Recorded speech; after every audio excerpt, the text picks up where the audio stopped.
I don't know if y'all saw what was going on there, but that was pretty cool. I think he ran out of money, and a high five was all he could do. And we might see if we can't get him a little more money on Sunday, because Dad, maybe you could kind of reach back to Ken and kind of funnel him some of your money, because all he could give was a high five there toward the end. I'm sorry, Ken. That was just pretty funny. I just thought it was interesting. So the next couple of weeks, we're going to do a couple of character studies. And we're going to go back to the beginning. It's not going to be highly theological. It's just going to be some good practical thoughts, some good practical understanding. So we're going to go back for the next few weeks to the beginning. All right, to the beginning. I'm sure that you know that the word Genesis means beginning, but actually the Hebrew word for the first book of the Bible means in the beginning, right? So in the beginning, several things happen. And one of the things that happened, and by the way, we won't cover all of Genesis word for word, okay? So don't get too confused about that. One of the things that happened in the beginning was just Adam and Eve. And when you think about Adam and Eve, what do you think about? I mean, we usually just say, well, there was God, and he created man, and then there was Adam and Eve, and Eve sinned, and that messed everything up, and now here we are. But there's a lot more to the story than that. There's a lot more that happened with that, and we're just going to kind of look at some of those, just a couple of really, just some very easily understood statements, and probably some easily understood Bible lessons from that. So God said, Genesis chapter 1, verse 26, "Let us make man in our image and our likeness, and let them rule over the fish of the sea and the birds of the air, over the livestock, over all the earth, and over all the creatures that move along the ground." So God created man in his own image. In the image of man, he created him. Male and female, he created them. And God blessed them and said, "Be fruitful and increase in number, fill the earth and subdue it, rule over the fish of the sea and the birds of the air, and over every living creature that moves on the ground." Then God said, "I will give you every seed-bearing plant on the face of the whole earth, and every tree that has fruit with seed in it, and they will be yours for food. And to all the beasts of the earth, and all the birds of the air, and all the creatures that move on the ground, everything that has the breath of life in it, I give every green plant for food." And it was so. And God saw what he had made, and it was very good. And there was evening, and there was morning, the sixth day. And thus the heavens and the earth were completed in all of their vast array. So what are some things we can learn? First one is just real simple. Humanity is created in God's image. Now, I know when you say that, there's a lot of things even in that statement that sometimes get, they're almost overwhelming. I mean, what does it mean that I am created in God's image? Well, it's not that I have exactly the same nature of God, because God is so unique. Nobody has God's exact nature. But he created me to be like him, like with mental and physical and spiritual aspects of life. And so we are created in the image of God. We're not just a collection of molecules. That I don't want to get into a scientific class, but it's not that there was just a big bang and then all of a sudden here we were. We weren't just developed in such a way that we're just like another animal. We're not like anything else. Man was created specifically and uniquely in God's image. So there's something unique and different about us. And you see it when you look around the world and you think, well, are there certain, and when you go to theology school, they give you all of these arguments for God. There's an ontological argument and a cosmological argument, and we're not going to go into the design argument. And they give you all of that. And it's not about all of those kind of things. I don't need to teach you those. But when you look at humanity, humanity is different. We're not like any other creature that's on the earth. We're created specifically in God's image. We're unique. We have the ability to reason and to think and to treat one another well. And it's and when you look at that and you look about, well, what are we supposed to be about? And then what are we supposed to worship? And you look around, and if humanity is created in God's image and humanity is just part of creation in itself, we're not supposed to be worshiping people, are we? Who is it that's worthy of our worship? Only God. We're humanity. And we're kind of all the same, aren't we? We're kind of all the same. And so when you look at purpose and you look at why we're here and who we're supposed to be and what we're supposed to be doing and what our lives are supposed to reflect and what's supposed to be important to me each day and how I'm supposed to go through life from day to day, remember, you are created specifically to be the image of God. You're like Him in mental aspects and physical aspects and spiritual aspects. And you say, well, Greg, what do you mean physical aspects, right? Because God's spirit, He doesn't look like us. No, but we're formed like Him. And you think about that long enough, you think, man, that's pretty hard to understand. And it's kind of hard to get your head around that. And it is, but that's who we are. And He created us, He created man. And one of the words, you have to be, when we read through Genesis, what was the name of the first man? Adam. So, well, look, if we were doing a trivia class, y'all all got a point, right? Adam. Do you know what the word for man is in Hebrew? Adam. Yeah, so sometimes when you read through that, you're like, okay, when is it supposed to be God created man, and when is it supposed to be God created Adam? Because Adam was named man. Isn't that a unique name, right? It's like when you can't figure out what to name something, so you just grab something out of the blue. So you look at that, so God created man, He created humanity, and He created a male and female.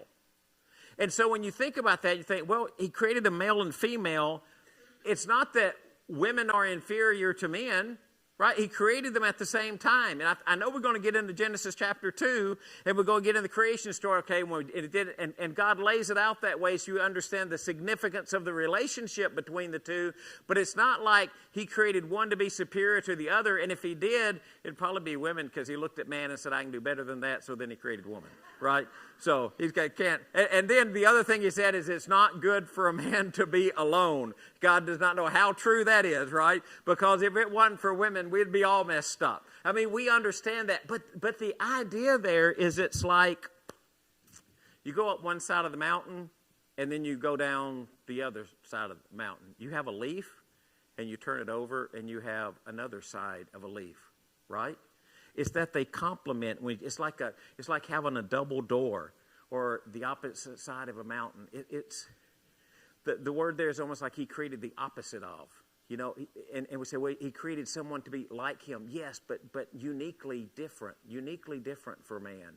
So she's almost like, we say man is the crown of God's creation, but maybe woman is the crown of God's creation. But the point is that when He created men and women, He created them specifically to have that union, to have that relationship with each other. And it's not that we argue, well, which one is greater or which one is less. No, that they are so complementary of one another. So when God created all of creation, how did He create it? Well, if it was animal, if it was male and female. Because that's God's plan. That's the way He creates things.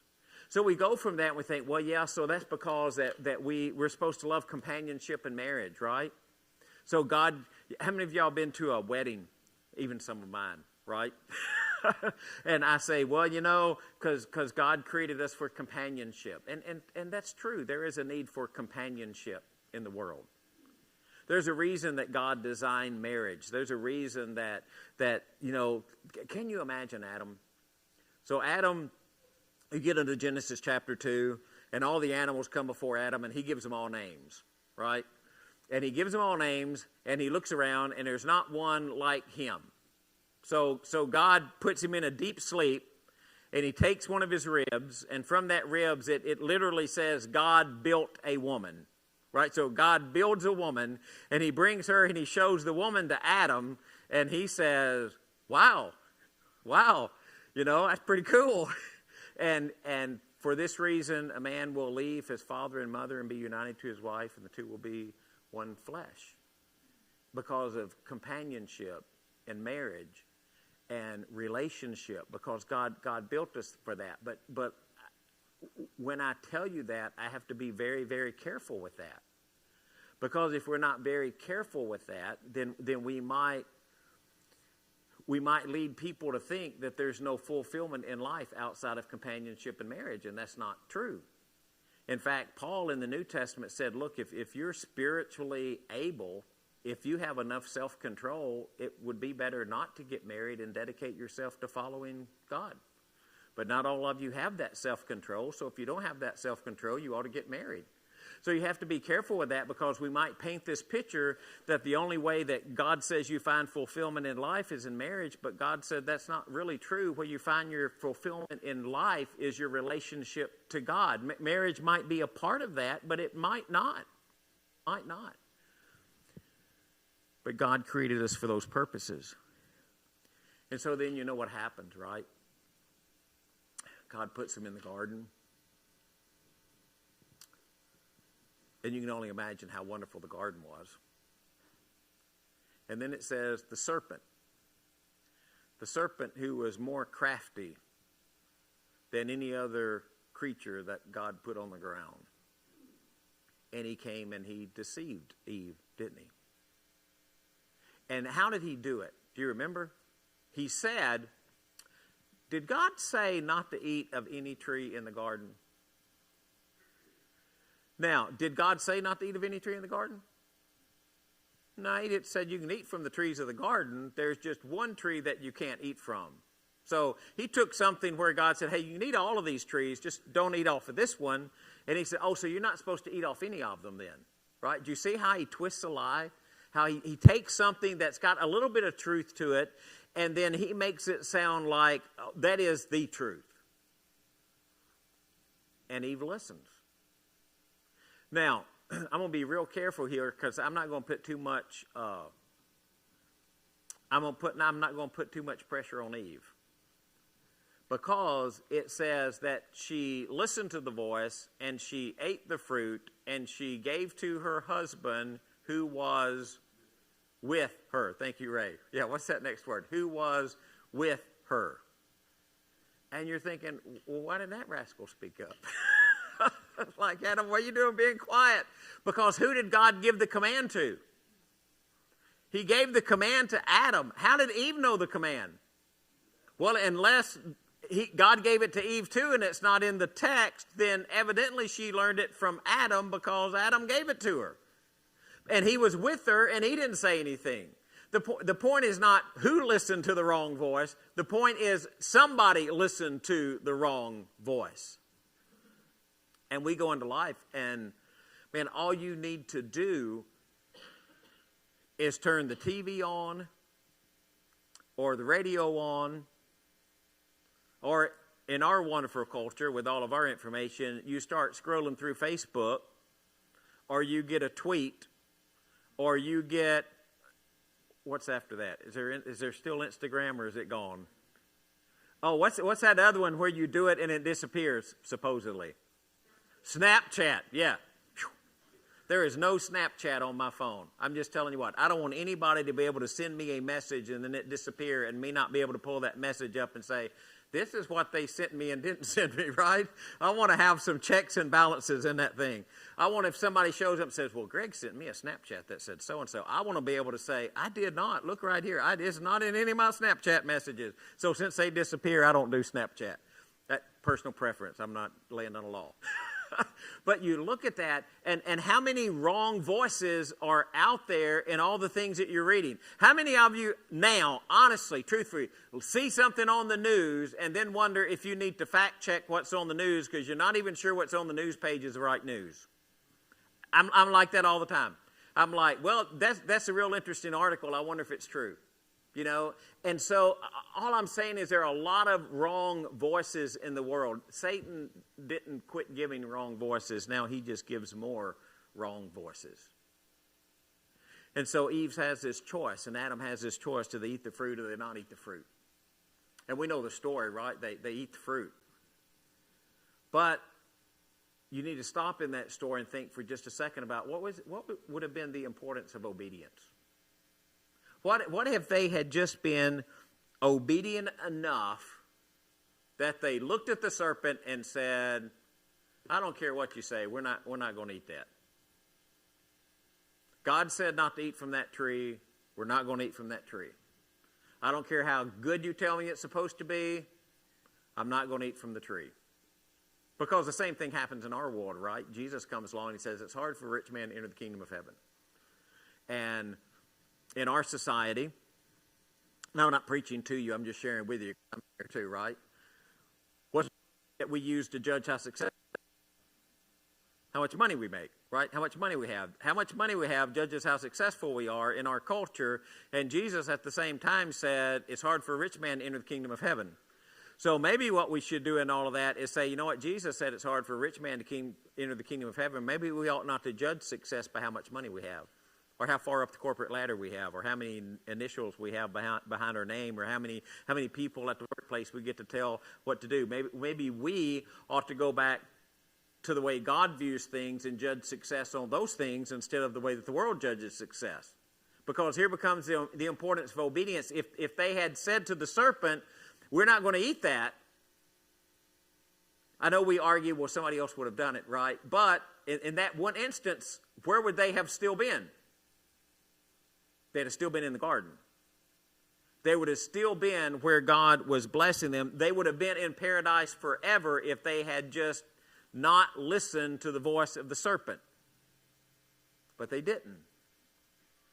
And so we get into our own lives and we think, man, that's just, everybody would have done it anyway. But no, one of the illustrations, one of the things you're supposed to learn from that is the importance of obedience. Did obedience, is it still important? Yes.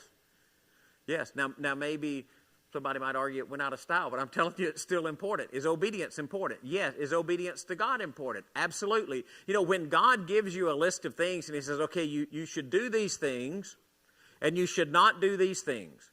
It's not that God was just arbitrarily kind of come up with a list of things you should or shouldn't do. He was showing you the things that are godly or ungodly. He's showing you the kind of things that can benefit your life or the things that can curse your life. He's showing you the things that draw you closer to Him as opposed to the things that carry you to be further away from Him. He's wanting to develop within you someone who is spiritually close to who He is. So it's not that they're just arbitrary or He's just trying to make things hard on you or He's just, I heard this guy do a sermon one time and he argued the only reason God had laws is so God would know which ones you'd disobey. That's not it. He did it for your benefit, for your good. There's a reason that God says not to do certain things, because they're bad for us. So there's still that importance of obedience. And the world is saying, well, all of this stuff is acceptable. It doesn't matter if the world says is acceptable, or it doesn't matter if there's a serpent who's whispering, well, God, He doesn't want you to eat that. And do you remember what He said? Because this is really important. He said, this is the Greg Smith version, but this was the implication of what He said. Because God knows it's good for you. God knows that when you eat that, your eyes will be open and you'll know good and evil. Was that true? It was true. You know what God didn't want them to know? Evil. He didn't want them to know evil. So there's an importance of obedience, and the importance is still there. And then if you want to talk about importance of obedience, there's also consequences of disobedience, right? What happened because they didn't listen to God and they listened to the voice of the serpent? They get cast out of the garden. They're punished. They're forced to leave the garden, and from then on, they're forced to work hard for their food. And we're still working hard for our food, aren't we? What do you think it would have been like in the garden? All those trees. How many trees could you eat off of? Except one. All of them except one. Right? And can you imagine just walking around in there and thinking, well, maybe I eat an apple today, or maybe an orange grows on a tree, right? Maybe get me an orange. Maybe I have something else. And then you leave the garden. And you toil and you work and there's weeds. And God says, by the sweat of your brow. Because disobedience has consequences. And there's a lesson in that, because disobedience did not quit having consequences. I'm just going to tell you up front, if you're disobedient, disobedience still has consequences. And and this is not like a deep theological statement. It's just one that I've kind of noticed as I've gone through life, is that there are not very many times that God takes the consequence of sin away. You usually have to deal with the consequence. He doesn't remove it. Even if God removes the sin, usually he does not remove the consequence of the sin. And the reason that he does that is, and we'll talk about it in a minute, is just the learning process of that. And so then they go out and they sin, and remember what happens. Their eyes are open, and they realize they're naked, right? So they start making something to wear out of leaves because they had shame. And this is not meant to be in kind of big blanket statement, but sometimes I think the struggle we have with sin is we just don't really continue to understand the shame of it. There's a shame of sin, not the shame of getting caught, not the shame of somebody else finding out. It's just the shame of knowing that we were disappointing to God. The shame of knowing that we did the wrong thing. Just the shame of sin. If we're not careful, we can brush it off really quickly. We can brush it off with statements like this. Well, I know I'm not supposed to do it, but God said he'll forgive me, so I'll go ahead and do it, and then I'll pray for forgiveness, and then God will forgive me, and everything will be okay. You see the problem with that? I still want to do what I want to do and still get the blessing that God wants to give, and it's just brushing it off. And it reminds me of the Old Testament when God would say something like, I hate your sacrifices. You bring me sacrifices, but I just hate them because you're not following me with your heart. You're just trying to do what you think you need to do. And I wonder sometimes how God looks at us when we don't understand the significance of sin, or the pain of sin, or the hurt of sin, or the cost of sin, knowing that sin cost God sending his Son into the world to make atonement for it. And do we just understand the shame of sin? Much like Adam and Eve, when their eyes were open and they realized that they needed to make a change. Put that one in there twice, I guess. Oh, I'm going the wrong way. No wonder. There we go. Wow, the value of discipline. So God's discipline of Adam and Eve teaches the consequences of sin. They can help us to learn and grow. You ever had discipline? Or you ever had to discipline your kids? You ever had to be disciplined as a kid? I am sure that if Mom and Dad were to get free reign to the podium up here, and Mom and Dad could share any Greg story that they needed to share, I'm pretty sure that they could share many, many stories where Greg needed discipline. I have been told, even though I think it's probably exaggeration, that one Sunday I was taken out of church 7 times. Is that true? She says it's true, but I'm sure it's an exaggeration. How could one boy get taken out of church 7 times? Wouldn't you learn your lesson after 2 or 3? But evidently not. Evidently it took me 7. Evidently I was somewhat hard-headed. If you don't know me that well, I still am somewhat hard-headed. The value of discipline. Was discipline important? Yeah, it was important. If a kid runs towards the street and you tell him to stop, do you want him to stop? Yeah. You ever been one of those parents who said, if you do this, I'm going to do this, and then the kid does that, and you wish you hadn't said that because then you want to do the thing that you said you were going to do, but you knew you had to do it because you said you were going to do it? Do y'all follow that? Yeah. Because discipline's important, isn't it? How about God's discipline for us? Is that important? How we're supposed to look at that? Are we supposed to despise it? No, not with the writer of Hebrews. We're supposed to be excited that he loves us enough to discipline us. But there's a value in that. There is a value in the discipline that God gave Adam and Eve. And then there's this value of taking responsibility. You know, they hid from God. It says God came walking in the cool of the day. A lot of times when God shows up on the scene, there's kind of a storm kind of motif that happens. And it may be that when God showed up in the garden that day, it might not have been just the cool of the day. It might have been the storm of the day, the wind of the day. For whatever reason, whatever that appearance of God looked like, whatever it looked like when God entered the garden that day, Adam and Eve hid. They knew something was wrong, and they tried to escape God. They tried not to be where God was because they didn't want to take responsibility for what they had done. And I find usually in life that sometimes we're not much different than that. If we can hide or we can go away. And sometimes we just have to say, you know what? I messed up. Sometimes we just have to say it was my fault. Love it when God shows up and Adam said, man, we hid because we didn't have any clothes on. And God said, who told you you didn't have any clothes on? Did you eat from the tree I told you not to eat from? Well, that woman you gave me, you know what she's like. You know, that woman did it. If it hadn't been for that woman, God, I wouldn't have done that at all. Right? And what did the woman say? Oh, it was that serpent. You know, that serpent did it. It wasn't my fault. If that serpent, he deceived me. He told me that it'd be okay.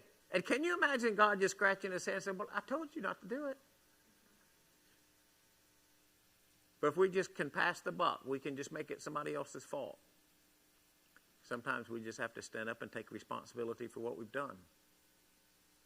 So you look around in the world and say, Greg, what are you supposed to learn from all of that? Well, you know, do you know you're the steward of God's creation? You're supposed to rule over it.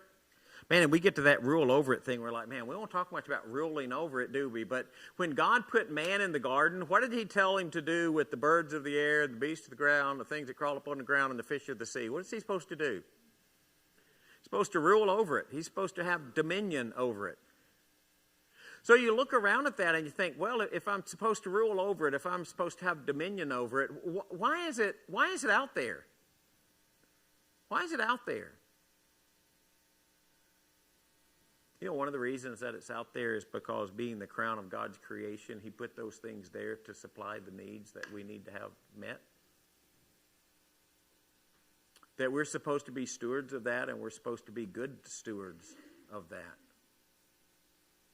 But you look out over creation, and why does creation exist? Why is there a blue sky today? I guess it's blue. It was blue it was dark when I came in, but I think it's blue now. Oh, you drive. Why do you see the beautiful changing leaves? Although they're not really changing yet, they will be soon. Or the birds in the air. Or the beasts that are out in the field. And we care for that. And it helps meet our needs. And we just don't look at it as a something or a thing. It is part of God's beauty of creation. And we honor it for that, and we also use it for that. And all of creation, everything out there, from the very beginning, creation manifests God's glory. That is why it exists. Did God need to say, let there be light? I mean, he did if he wanted to create, but did God need to create? Could God have existed without creating? I think he could have. I think he could have. But he creates to manifest his glory. The creation exists to manifest his glory, to show the glory of God. That's why it's out there. That's why he created it. That's why he created us. So then when you start to think, okay, where do you fit? What do you fit in the great big picture, right? The whole huge picture of the universe, where do you fit in there? Are you manifesting God's glory? Are you showing the greatness of God by who you are? That's what he created you to do. So you get up in the morning, you think, man, I got to go make some money. Doesn't matter if you're a preacher or if you're whatever you are, right? You get up in the morning, you think, okay, and you may not even have to go make money. Maybe you're a person who doesn't even have to work. And you get up in the morning and say, oh, today I get to go do so-and-so. Why are you doing it? See, so God comes along in Genesis, and so Moses writes Genesis, right? So when Moses writes Genesis, I don't know when he writes it. I don't know if he writes it after the Israelites leave the land of Egypt, or if he writes it maybe back while he's 40 years in the wilderness. I don't know where Moses is when he writes the book of Genesis. But the book of Genesis is written by Moses, and so Moses leads the people out of Israel, right? Out of Egypt. You with me? So Moses leads them out of Egypt, and they go out into the wilderness, and they get out into the wilderness, and remember, some of them brought the gods that they had in Egypt with them. Because in Egypt, they worshiped everything. And God comes along in Genesis 1, and he says in Genesis 1, I think this is the reason he writes Genesis 1, the way that he writes it, is whatever you're worshiping, where did it come from?